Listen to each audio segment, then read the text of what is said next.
Montana Territory, 1879. The blizzard had passed, but the silence that followed seemed almost louder than the howling winds that had kept Beau Zeller confined to his cabin for 3 days. Fresh snow blanketed everything in sight, transforming the rugged landscape into something pristine and unfamiliar. At 26, Beau had survived enough Montana winters to know that beauty out here often concealed danger. He adjusted his worn Stetson and squinted across the valley that stretched below his small homestead. The morning sun cast long blue shadows across the untouched snow. His breath formed clouds in the frigid air as he secured his sheepskin coat tighter around his lean frame.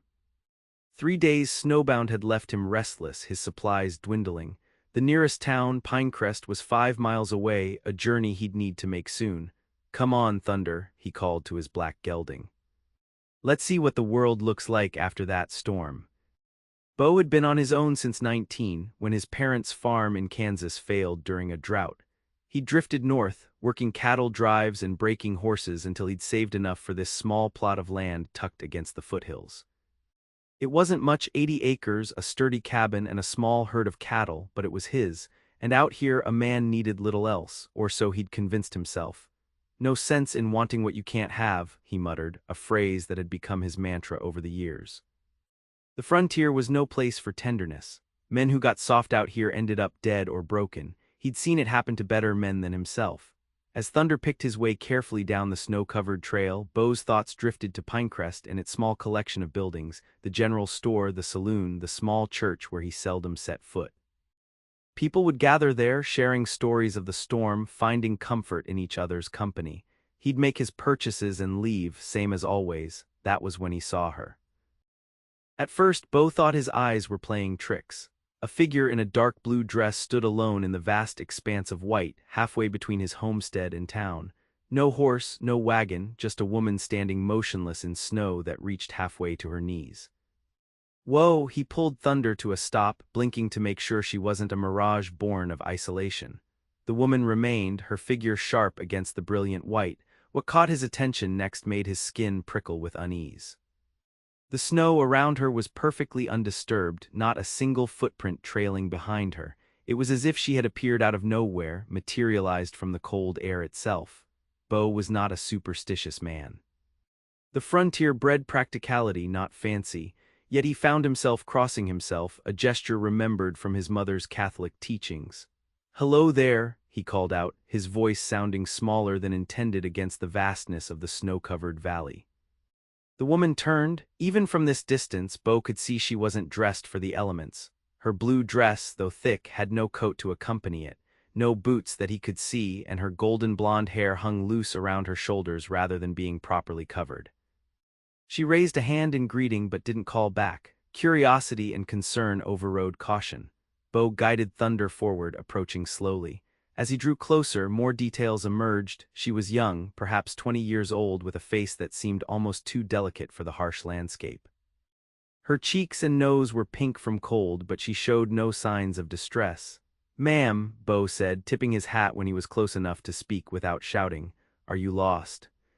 Where's your horse or wagon?" He glanced around, searching for tracks, for any explanation of how she'd come to be standing in the middle of nowhere after the worst blizzard in years. "Good morning," she replied, her voice clear and untroubled. "I'm not lost. I'm exactly where I need to be." Her strange assurance only deepened Beau's confusion.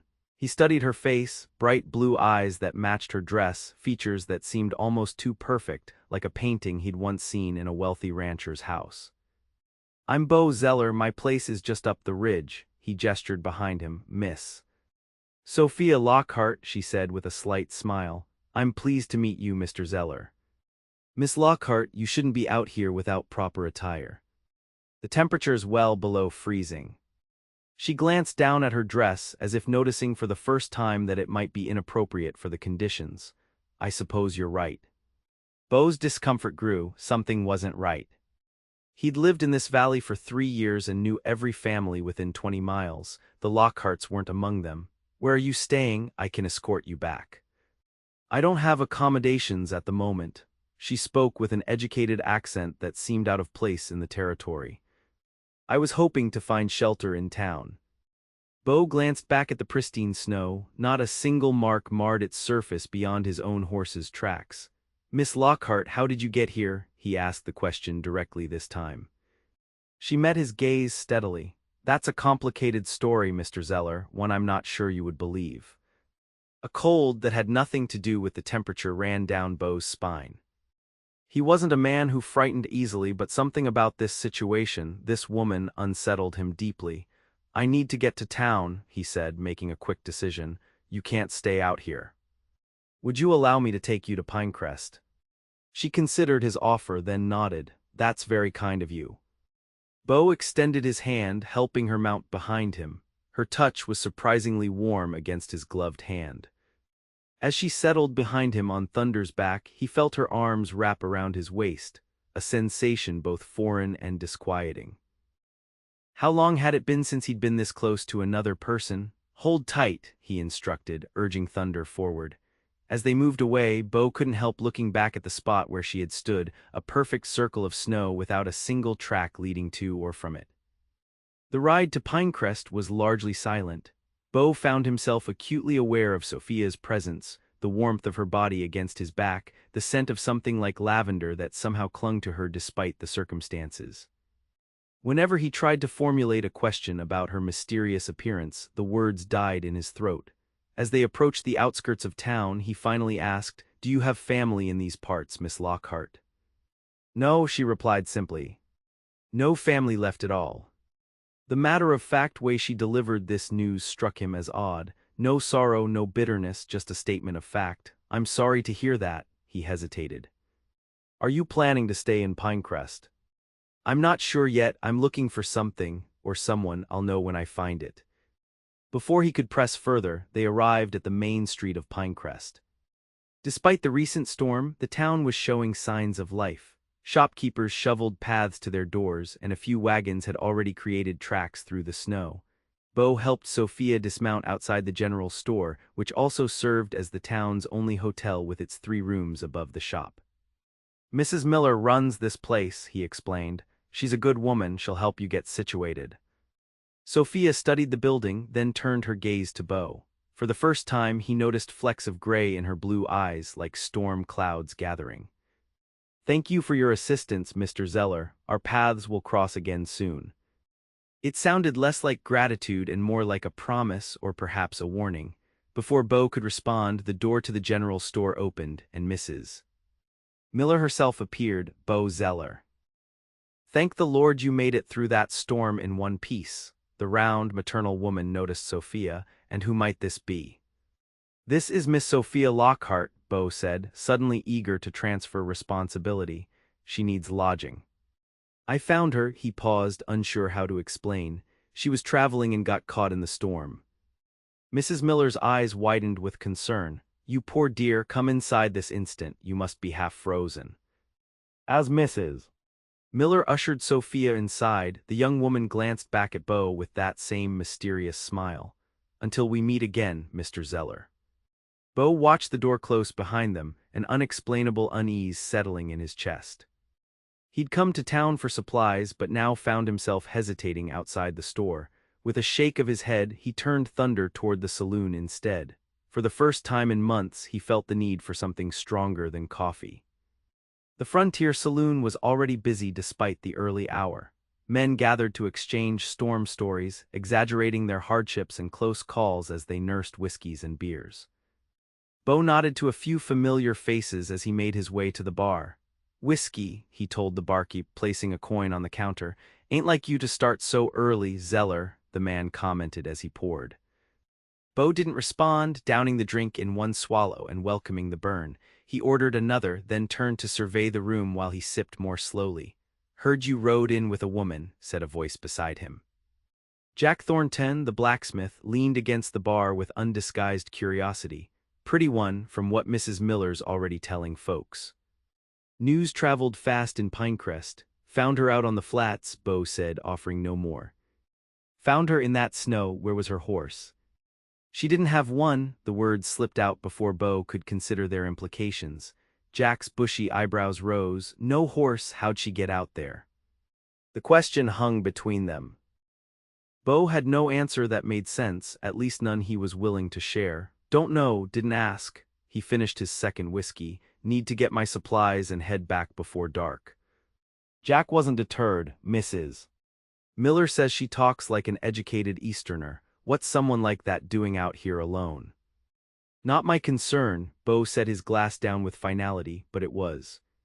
Despite his protests, Sophia Lockhart had already lodged herself firmly in his thoughts.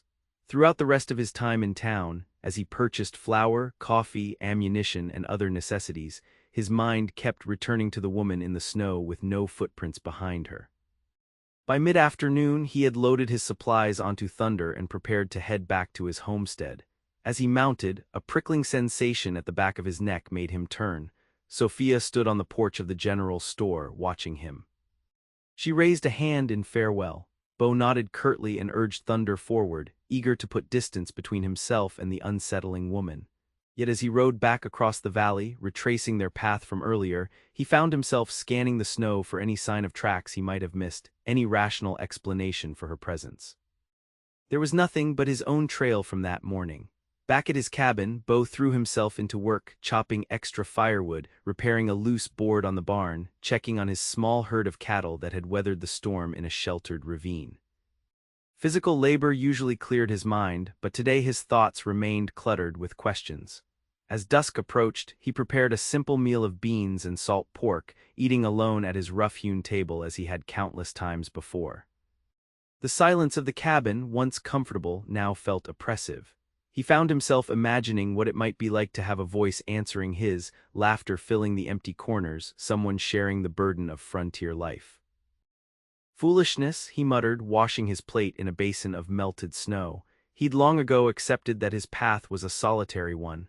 A man with nothing had nothing to lose, and in this unforgiving land, that was as close to freedom as one could get.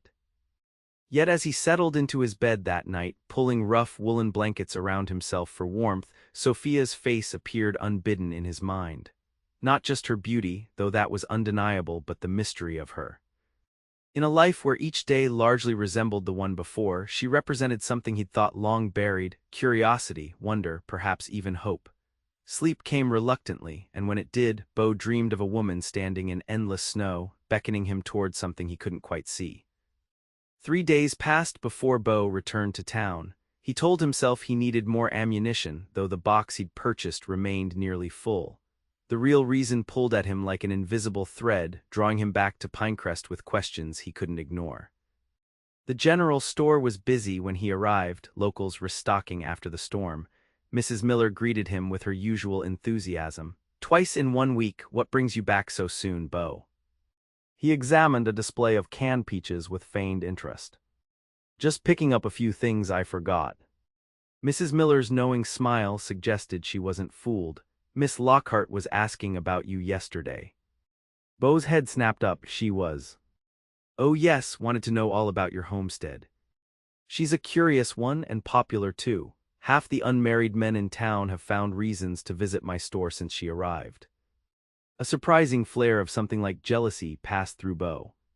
He tamped it down, reminding himself that Sophia Lockhart was none of his concern. Is she still staying here? Indeed she is, paid for a week up front with good coin. She's out back now, helping me hang laundry if you'd like to say hello. Beau hesitated, then nodded. I should thank her for not telling tales about how she ended up stranded. He found Sophia in the yard behind the store, pinning sheets to a clothesline. She'd acquired more suitable attire, a practical dark skirt and white blouse with a woolen shawl around her shoulders. Her golden hair was braided and pinned up, revealing the graceful line of her neck as she worked. She turned before he announced himself, as if sensing his presence. "Mr. Zeller. I was hoping you'd return." "Miss Lockhart," he touched the brim of his hat in greeting. "Settling in well, I see." "Mrs. Miller has been very kind." She finished with the sheet she was hanging, then faced him fully. "But I find myself curious about the country beyond town. It's all so vast. It can be dangerous for those who don't know it." He studied her face, searching for any hint that might explain her mysterious appearance. In daylight, her beauty was even more striking, but entirely human, with none of the otherworldliness he'd attributed to her in his memories. Perhaps I need a guide then. Her directness caught him off guard. Someone who knows the land. There are several men in town who could show you around. He was deflecting and they both knew it, but I'd prefer it to be you, Mr. Zeller. She stepped closer. After all, you're the one who found me. The way she emphasized the word found sent that same chill through him. It reminded him of what he'd been trying not to think about, the impossible circumstances of their meeting. Miss Lockhart, may I ask you a direct question?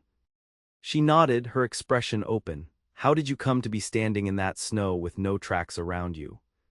For a moment, he thought she might evade the question again. Instead, she sighed softly. Walk with me. She gestured toward the path that led behind the row of buildings to the small creek that ran behind the town. They walked in silence until they reached the bank of the partially frozen creek. Sophia stared at the water rushing between ice sheets before speaking. I was lost, Mr. Zeller, not just in the snow, but in a more profound way. She turned to face him. I've been searching for something my entire life without knowing what it was. 3 nights ago, during the storm, I had a dream so vivid it felt real. I saw this valley, these mountains, this town, places I'd never been before. And I saw you. Beau shifted uncomfortably. You dreamed of me, a stranger. Yes, when I woke, I knew I had to find this place, find you. I can't explain how I appeared in that field. I remember closing my eyes in my bed in Boston, and then I was here, standing in the snow, knowing you would come. Her story was impossible, the ravings of a madwoman or an elaborate lie.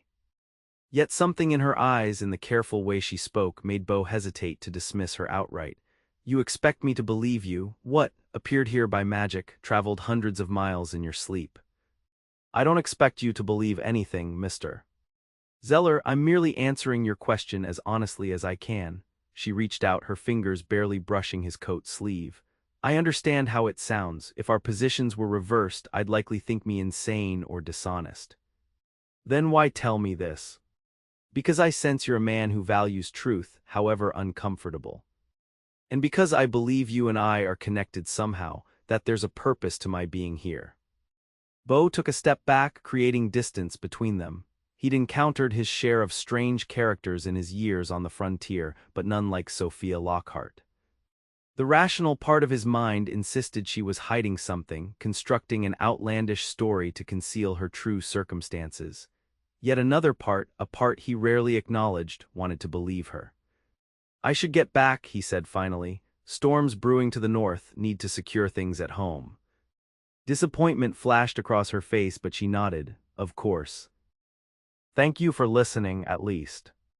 As Beau turned to leave, she called after him. Mr. Zeller, the dream that brought me here, it wasn't just about finding you, it was about saving you. He paused, looking back at her. Saving me from what? I don't know yet, her expression was solemn, but I intend to find out. The ride home gave Beau plenty of time to turn Sophia's words over in his mind. The logical explanation was that she was running from something, an unwanted marriage perhaps, or trouble with the law, and had constructed this fantastic story to obscure her past. Yet that didn't explain how she had appeared in the snow without tracks. The storm he'd mentioned was real enough. Dark clouds gathered over the mountains to the north, promising more snow by nightfall. He pushed thunder harder, eager to reach the homestead before the weather turned. As he crested the final ridge that would bring his cabin into view, Beau pulled up short. 3 riders circled his property, strangers from the look of them. His hand instinctively moved to the rifle secured in his saddle holster. He watched as the men dismounted, one heading toward his cabin while the others approached the corral where he kept his spare horses. Even from this distance, their intentions seemed clear. They were looking to help themselves to his property while the owner was away. Beau had 2 choices: confront the intruders directly or circle back and fetch the sheriff from Pinecrest. The latter was the wiser option, but it would mean leaving his home undefended for hours. By the time he returned with help, anything of value would be long gone. With a muttered curse, he urged Thunder down the slope, keeping to the tree line to avoid being spotted immediately. When he was within 100 yards, he dismounted, secured his horse, and continued on foot with his rifle in hand. The man who had entered his cabin emerged, carrying Beau's spare pistol and a small box where he kept what little cash he had. Anger flared hot in Beau's chest. These men weren't just thieves, they were trying to strip him of everything he'd worked for. "That's far enough," he called out, stepping into the open with his rifle raised. "Drop what you're holding and back away." The three men froze, then exchanged glances. The one holding Beau's possessions slowly set them on the ground, raising his hands with exaggerated caution. "Easy now, friend," the man said. "Just looking for some shelter from the coming storm, didn't mean no harm." "You're robbing me blind in broad daylight," Beau replied coldly. "Back toward your horses, all of you." The men complied, moving slowly. Beau noted that all three wore pistols, though none had drawn yet. The odds weren't in his favor if this turned into a shootout. "We're leaving," said the apparent leader, a bearded man with a scar running through his left eyebrow. "No need for bloodshed." "Wise choice," Beau kept his rifle steady. "Ride out and don't come back." The men mounted their horses, but instead of leaving immediately, the leader looked thoughtfully at Beau. "You know it's dangerous for a man to live alone out here. Accidents happen." The threat wasn't subtle. Beau tightened his grip on the rifle. "I can take care of myself." "We'll see about that," the man nodded to his companions. "Let's ride." Beau watched them go, maintaining his guard until they disappeared over the ridge. Only then did he lower his rifle and release a breath he hadn't realized he was holding. The encounter left him shaken not just by the immediate danger, but by the lingering threat. These weren't random drifters, they had deliberately targeted his isolated homestead, and the leader's parting words suggested they might return. As he secured his cabin and prepared for the approaching storm, Sophia's warning echoed in his mind. It was about saving you. Had she somehow known he was in danger? The thought was unsettling enough that he spent the evening cleaning his weapons and sleeping in short shifts, waking at every sound carried by the wind. The storm arrived after midnight, not as severe as the previous one, but enough to blanket the land in fresh snow. By morning, Beau had made his decision. He couldn't defend his property alone against determined attackers. He needed help, at least temporarily. He rode into Pinecrest as soon as light permitted, heading straight for the sheriff's office.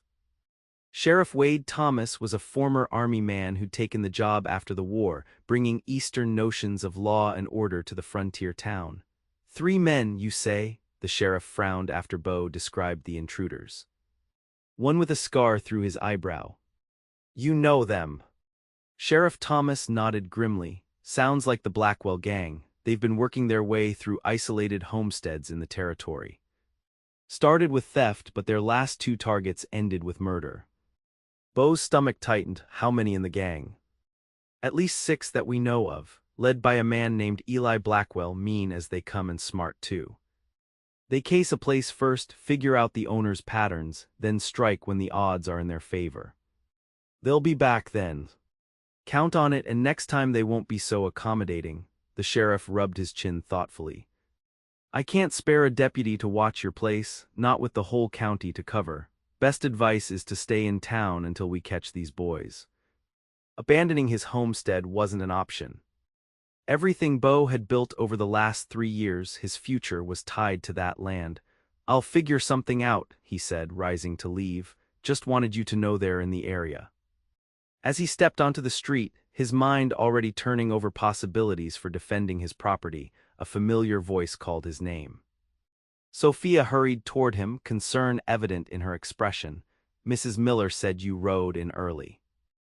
Is something wrong?" Beau hesitated, then found himself explaining the situation. Something about Sophia's attentive gaze made the words flow easily. When he finished, her face had grown pale. "You can't go back there alone," she said firmly. "These men will kill you." "I don't have much choice. Everything I own is on that land." Sophia was quiet for a moment, then spoke with surprising resolution. "Take me with you." "What?" "Take me with you," she repeated. "An extra pair of eyes could help, and they might hesitate to attack if there's a woman present." Beau stared at her in disbelief. "Miss Lockhart, these are dangerous men. I can't put you at risk." "I believe I'm meant to be there," she said quietly. "Remember what I told you about saving you? Perhaps this is why I was brought here." Her conviction was unsettling.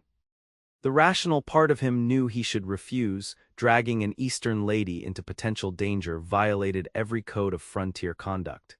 Yet he found himself considering her offer. "Do you know how to use a firearm?" he asked finally. "I can learn." It was madness, yet as he looked into her unwavering blue eyes, Beau found himself nodding. "Pack only what you need. We leave within the hour." They rode out of Pinecrest amid curious stares and whispered speculation.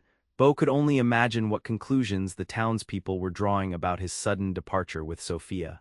Mrs.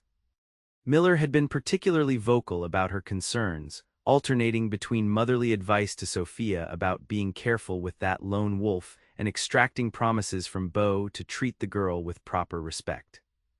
Sophia rode beside him on a mare borrowed from the livery, her newly purchased clothes more suitable for frontier life, sturdy trousers beneath a split riding skirt, a thick woolen coat, and proper boots. She'd insisted on paying for these items herself, pulling gold coins from a small purse that seemed at odds with her story of appearing with nothing but her dress. When he'd questioned this, she'd merely smiled and said, "The dress had pockets, Mr. Zeller." The journey to his homestead was tense, Beau constantly scanning their surroundings for any sign of the Blackwell gang. Sophia remained quiet beside him, seemingly lost in thought. It wasn't until they crested the final ridge that she broke the silence. "It's beautiful," she said softly, gazing down at his modest cabin and the valley beyond. "I can see why you're unwilling to abandon it." Something in her tone, appreciation without pity, warmed him unexpectedly. "Took 3 years to build it all, not much, but it's mine. It's more than many ever achieve." She turned to him, her expression sincere. "You've created something worth fighting for, Mr. Zeller. I understand that better than you might think." At the cabin, Beau quickly established a routine designed to prepare for potential trouble. He showed Sophia how to load and fire his spare pistol, patiently correcting her grip and stance until she could hit a can placed on a fence post with reasonable accuracy. "Not bad for your first day," he commented as she successfully hit the target 3 times in succession. "Just remember, if it comes to it, don't hesitate, these men won't." Sophia nodded solemnly, examining the pistol before carefully unloading it as he'd taught her. "I've never harmed anyone before, I hope I never have to." "So do I." Beau surveyed his property, planning defensive positions and escape routes. "But hope doesn't keep you alive out here." They fell into an uneasy coexistence over the next 2 days. Beau maintained his usual chores, tending the cattle, repairing fences damaged by the storm, chopping firewood, while keeping watch for unwelcome visitors. Sophia proved surprisingly adaptable, learning to cook over the wood stove and helping with manageable tasks around the homestead. In the evenings, they would sit by the fire, the single room of the cabin both too small and too large for the 2 of them. Conversation came haltingly at first, then more easily as the hours passed. Beau found himself sharing stories he'd never told anyone about his parents' farm in Kansas, their deaths from fever 2 winters after the drought, his solitary journey north. Sophia listened attentively, asking questions that suggested genuine interest rather than mere politeness. When she spoke of her own past, however, details remained frustratingly vague. She described Boston in vivid terms, the cobblestone streets, the harbor filled with ships from around the world, the libraries and theaters, but shared little about her family or circumstances. "Were you married?" "In Boston?" Beau asked on the second night, immediately regretting the personal nature of the question. Sophia's expression softened. "No, there were suitors, of course, but none that—" She paused, searching for words. "None that made me feel as though I'd found what I was looking for."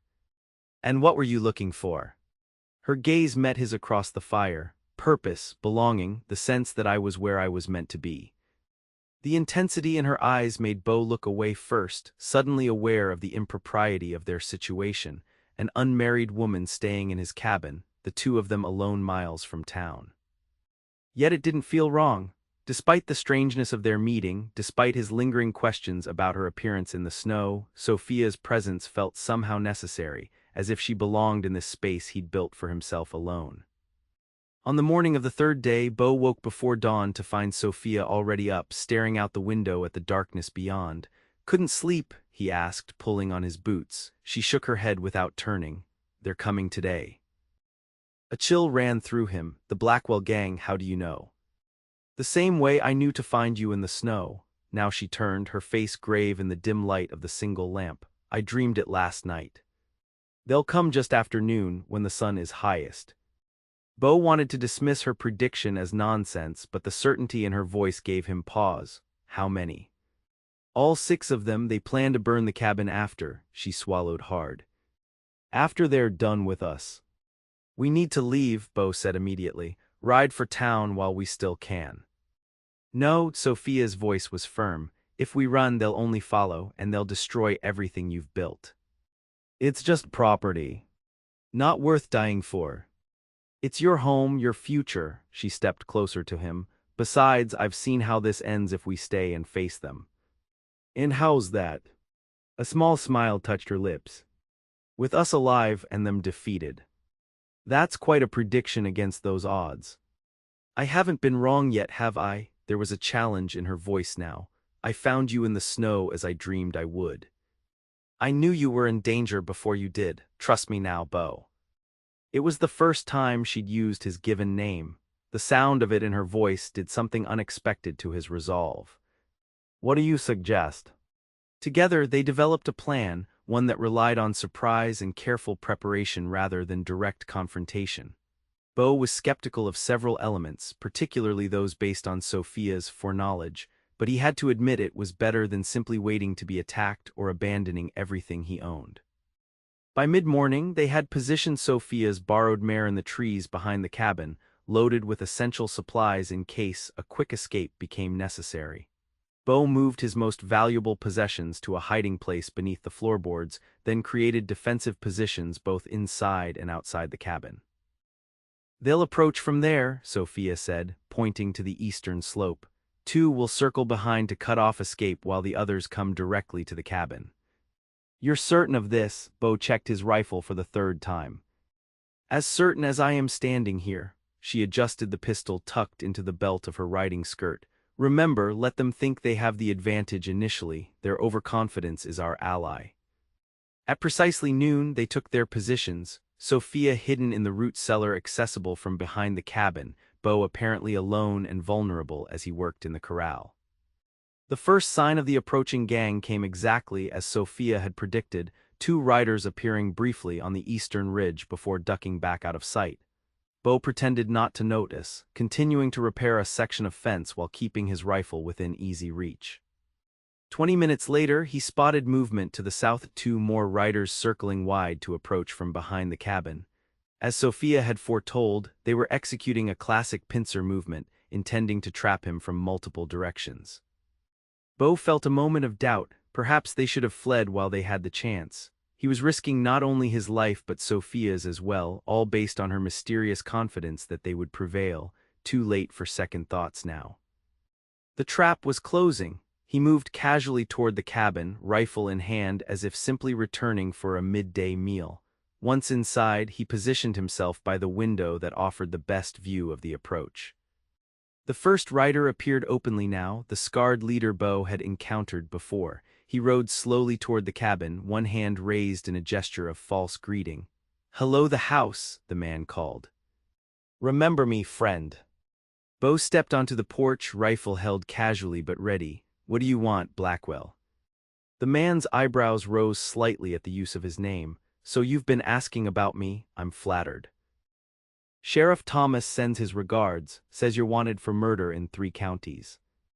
Blackwell laughed, a sound without humor. "Soon to be 4, I reckon," he gestured expansively. "Nice little place you've got here.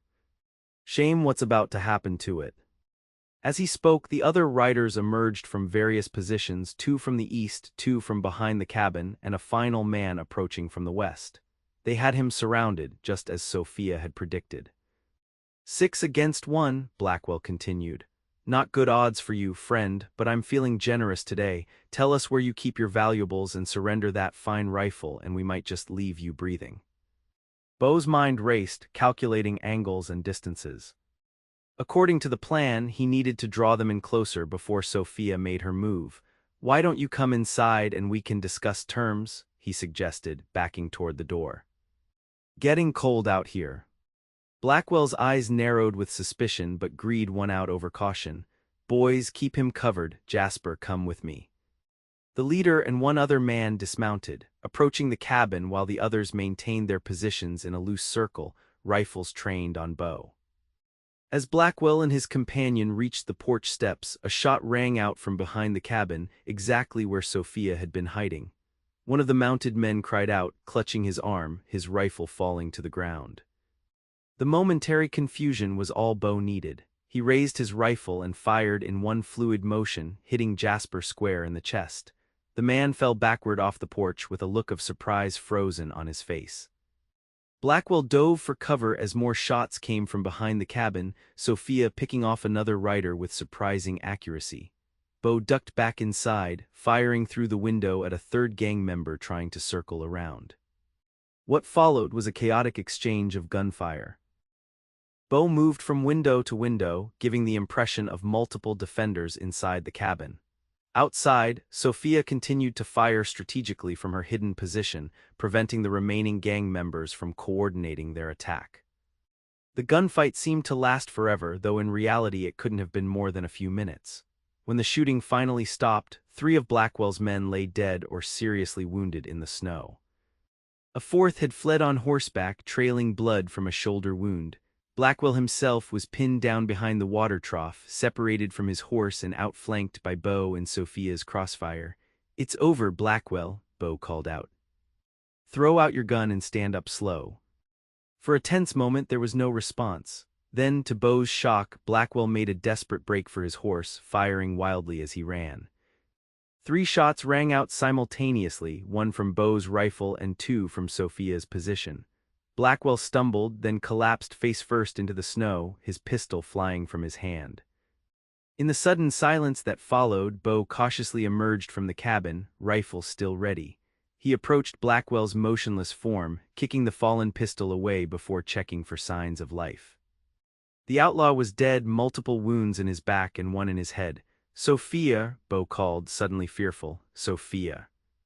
"I'm here." She appeared from behind the cabin, her face pale but composed, the pistol still clutched in her hand. "Are you hurt?" He shook his head, relief washing over him at the sight of her unharmed. "No, you." "I'm fine." She surveyed the carnage around them, her expression solemn. "It happened just as I saw it would." As the adrenaline of the fight began to fade, Beau realized the enormity of what they'd accomplished. They had faced down the notorious Blackwell gang and survived, not just survived, but prevailed. And they had done so because he had trusted Sophia's impossible knowledge. "We need to secure the survivors and get word to Sheriff Thomas," he said, trying to focus on practical matters rather than the questions swirling in his mind. "One of them rode off wounded. He won't get far in this cold." Sophia nodded, moving to help him bind the wounds of the one surviving gang member, a young man barely out of his teens who had taken a bullet in the leg. As they worked side by side, Beau found himself stealing glances at her, seeing her in a new light. Who was this woman who had appeared in the snow without tracks, who dreamed of future events with perfect clarity, who had faced violence with steady hands and unwavering resolve? And why had fate, or whatever power had brought her here, connected her life to his? That evening, after Sheriff Thomas and his deputy had collected the bodies and the wounded prisoner, after statements had been given and congratulations offered, Beau and Sophia sat again by the fire in his cabin. The events of the day had left them both exhausted but too keyed up to sleep. "You saved my life today," Beau said finally, breaking the comfortable silence between them. "If I'd been here alone when they came." "You would have found a way," Sophia replied. "You're a survivor, Beau Zeller." "Maybe, but I'm grateful I didn't have to find out." He studied her face in the firelight, gathering courage for the question that had been building since that first morning in the snow. "Who are you really, Sophia?" She met his gaze steadily. "I've told you who I am." "You've told me parts, fragments," he leaned forward. "I've shared my life with you, my past, my present. But you remain a mystery. Would you believe me if I told you the full truth?" "After today, I'd believe almost anything." Sophia took a deep breath, her hands clasped tightly in her lap. "I was born in Boston in 1859 to a prominent banking family. I had every advantage: education, wealth, social position, and I was desperately unhappy. She described a life of stifling expectations and arranged connections, of being valued for her family name and appearance rather than her mind or spirit. I was engaged to be married to a man twice my age, a business associate of my father's. The wedding was scheduled for December 15, 1879. 3 days before I found you in the snow, Beau noted. She nodded. The night before the wedding, I prayed for escape. Not just from the marriage, but from the entire life that had been planned for me without my consent. I fell asleep crying and had the most vivid dream of snow-covered mountains of this valley, of a man with kind eyes who lived alone but shouldn't. Sophia rose and moved to the window, staring out at the moonlit landscape beyond. When I woke, I was standing in the snow exactly where you found me. I was still wearing my nightdress, though in my mind it had transformed into something more suitable. I had no idea how I had traveled thousands of miles in an instant, but I knew with absolute certainty that I was where I was meant to be.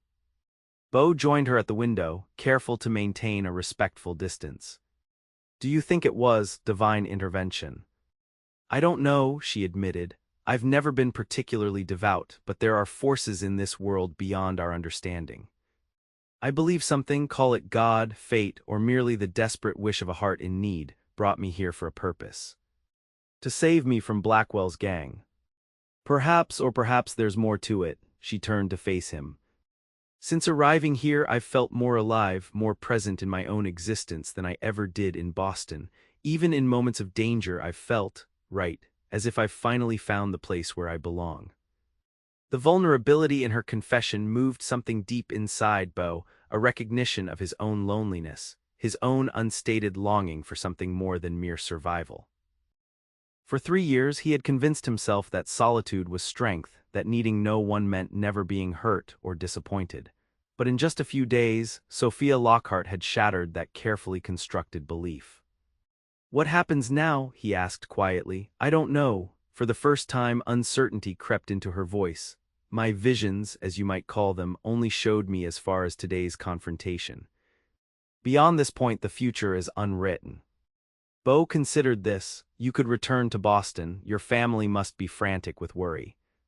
My disappearance would have caused a scandal, certainly. But I can never go back, Beau. Her expression was resolute. Even if I knew how to return the way I came, which I don't, that life is closed to me now. I've changed too much. Then you'll stay in Pinecrest, Mrs. Miller would be happy to have your help at the store permanently, and half the men in town would court you, given the chance. Something like disappointment flickered in her eyes. Is that what you think I should do? The question hung between them, weighted with unspoken possibilities.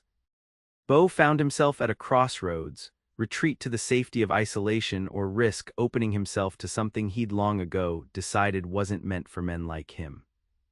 I think, he began slowly, that my cabin is too big for one person, and too small for two people who don't. Words failed him, but Sophia's eyes brightened with understanding. Are you asking me to stay, Beau Zeller? I'm saying that I've spent 3 years building a life I thought was complete, but these past few days have shown me what's been missing. He took a hesitant step toward her. I'm not a wealthy man. This homestead is all I have to offer, but if you wanted to build something here, together, I'd consider myself fortunate beyond measure. Sophia closed the remaining distance between them, her hand coming to rest lightly on his arm. Is this a proposal, Mr. Zeller? It's a beginning, he replied honestly. I don't pretend to understand how or why you came into my life, Sophia, but I know that the thought of you leaving it feels like the worst kind of loss. Her smile was radiant in the firelight.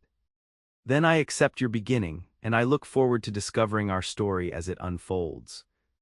When Beau finally kissed her, it felt like the most natural thing in the world, as if his lips had been waiting their whole life to meet hers. Outside, snow began to fall again, covering the scars of the day's violence and creating a clean slate for whatever came next. 6 months later, Beau stood nervously in the small church in Pinecrest, watching as Sophia walked toward him in a simple white dress, wildflowers in her golden hair. The entire town had turned out for the wedding, curious about the mysterious Eastern lady who had appeared during the winter storm and somehow captured the heart of the valley's most confirmed bachelor. Sheriff Thomas served as Beau's best man, while Mrs. Miller had taken on the role of surrogate mother to the bride. As Sophia reached the altar and took Beau's hands in hers, he was struck again by the miraculous chain of events that had brought them together. No one but the two of them knew the full story of Sophia's arrival, of how she had appeared in the snow without footprints, of her prophetic dreams that had saved his life. It was a private mystery they cherished, a reminder that some things in this world defied rational explanation. "Dearly beloved," began the minister, his voice carrying through the packed church. "We are gathered here today to join Beau Zeller and Sophia Lockhart in holy matrimony."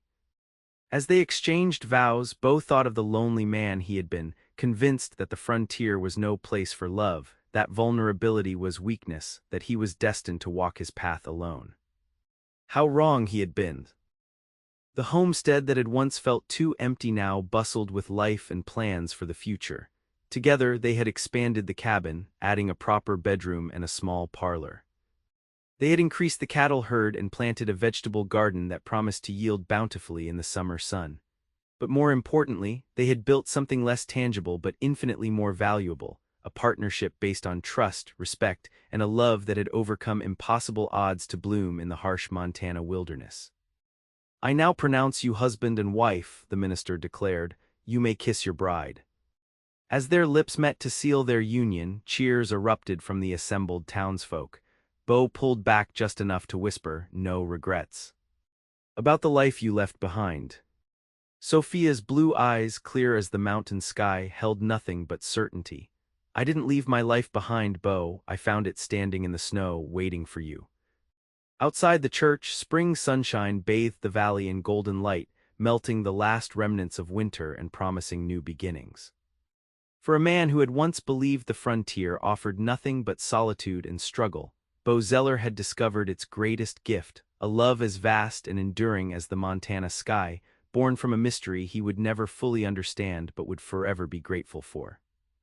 And as he led his bride down the church steps toward their future together, he silently thanked whatever power had placed Sophia in his path that winter morning, standing in the snow without a single footprint behind her, waiting for him to find her and in doing so, find himself.